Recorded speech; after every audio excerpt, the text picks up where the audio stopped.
Now let's talk about some movie news, in which Variety, they released an article talking about Marvel Studios and all its shortcomings from the past couple of years.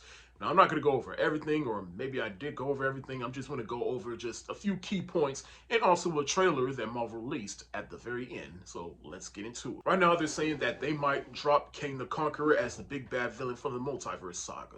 To which, two things, like, look, as much as I personally hope to God that Jonathan Majors is innocent, I understand why they want to drop Jonathan Majors, but for God's sake, don't drop King the Conqueror. I mean, you get on that horse, you gotta ride it. You made your bed, so lay in it. So y'all gotta ride this thing out with King the Conqueror. Don't just drop him now just because he's not working, and of course all the stuff that's happening with Jonathan Majors. And as far as dropping Jonathan Majors, please, Marvel and Disney, wait till after the trial to make a decision. All right, give this man a fair shake. Blade is forever in development hell, and I can understand that Mahershala Ali is getting frustrated because he was announced that he was going to be the new Blade a couple of years ago, and flash forward years later, and we still haven't gotten the Blade movie yet. And they're saying that the Blade movie that they was currently working on was going to be a female-led one with Blade on the side or in the background, and it's just like, look, I'm all for female empowerment, but it's why would you do that to Blade? Don't do that to Blade. What are you doing? And plus, in doing that, you're also giving more ammunition to the anti-woke crowd that is just so against female empowerment in movies, or just feel like they're not really trying hard enough with the female empowerment in movies.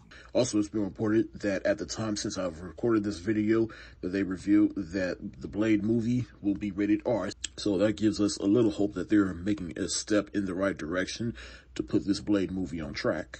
They're talking about bringing back the OG Avengers, which, please, do not do that. Let these characters rest. If they're dead or retired, let them stay dead or retired. We don't need any more movies with these characters. Just because these movies aren't making as much money doesn't mean you can just bring old characters that are successful and thinking you're going to get the same results. No, what people want is good stories. And bringing back the OG Avengers is not going to equal better storytelling. But the biggest thing that everybody took from this article that I think we all suspected anyway is that Kevin Feige is being stretched too thin. He's got too many hands on too many things, such as the movies, the TV shows, and then trying to expand the universe and trying to figure out what the long game is for this universe. And you see what I mean? Kevin Feige's being stretched too thin.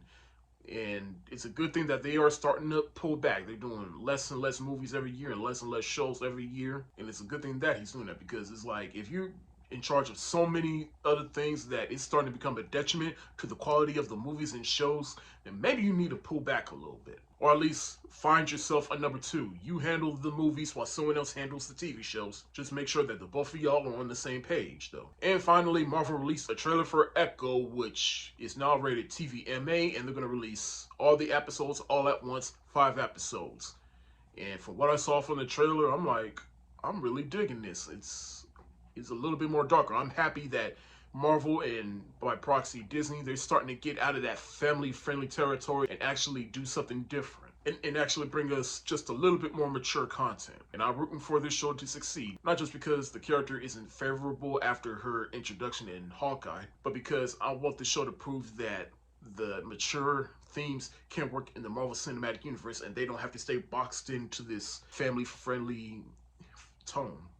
And the show looks along the lines of the Marvel Netflix shows. This show to me looks like the Marvel Netflix shows. But that's my 2 cents on the Variety article at Marvel. Tell me what you think. Do you think Marvel can be salvaged, or do you think Marvel is just done? Tell me your thoughts on everything that was said in the article.